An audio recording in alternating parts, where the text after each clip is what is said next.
In this time, the people of falsehood, they try and convince us that what they are selling to us, which in reality is kufr, disbelief, is in the interests of freedom and humanity. And they give the doctrine of disbelief the title of liberalism, which they claim is freedom of speech, freedom of thought.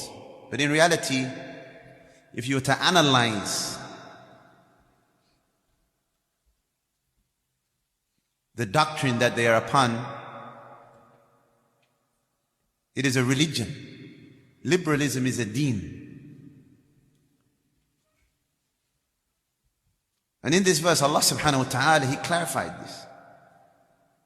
And unfortunately, many of the people are unaware of this, that this idea of liberalism, it is actually a religion.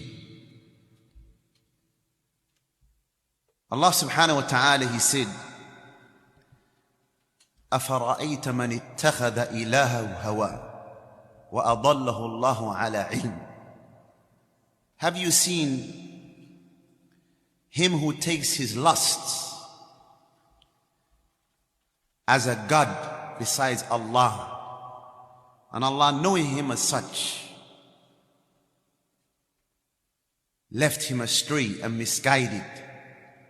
And Allah Azza wa Jal subhanahu wa ta'ala, this is an example of the beauty of the Quran, the beauty of the book of Allah Azza wa Jal. Allah clarifies the consequences of taking one's lusts and opinions as a god, wal iyadu billah.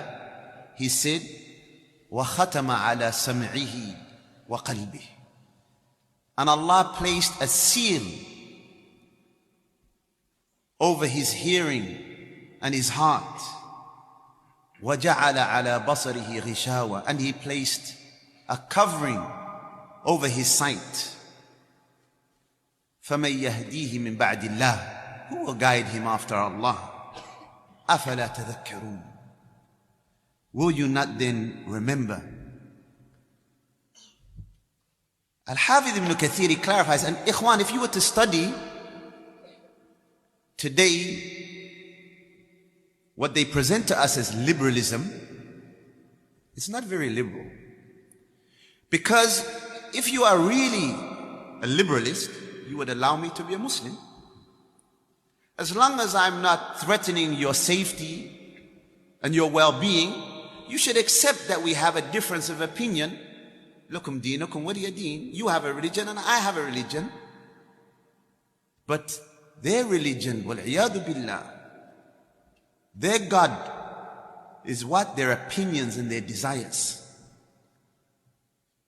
And you, as a Muslim, you worship Allah Azza wa Jal alone without any partners. And you forsake shirk in all of its forms and manifestations. And that is a tawheed, monotheism.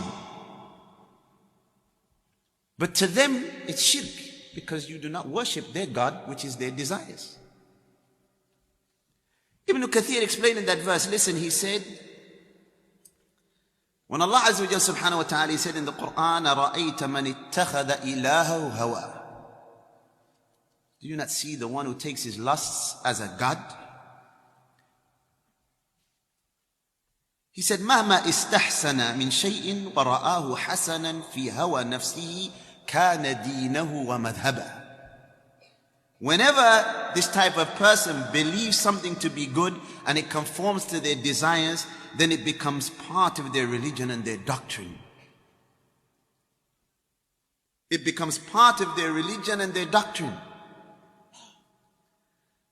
And if you look at them, they have al-wala wal-bara. They love and they hate based upon their opinions. Again, their liberalism isn't very tolerant, is it? Rather, we find it at times very intolerant. Because if they truly believed in freedom of thought and freedom of speech, when the Muslim woman chooses to wear hijab, they should respect that decision, right? Because a person is free to decide what is beneficial for their own self. However, they say that this is inherently oppressive. Why?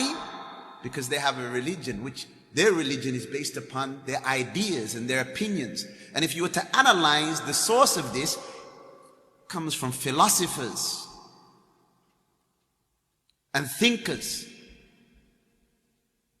who didn't believe in Allah subhanahu wa ta'ala, but even one of them, and I mentioned this to the brothers a few days ago, one of them actually admitted that this form of liberalism that they were promoting was a religion, and they actually formulated a religion that they called the religion of humanity. They actually invented a religion from their own self. وَالْعِيَاذُ بِاللَّهِ.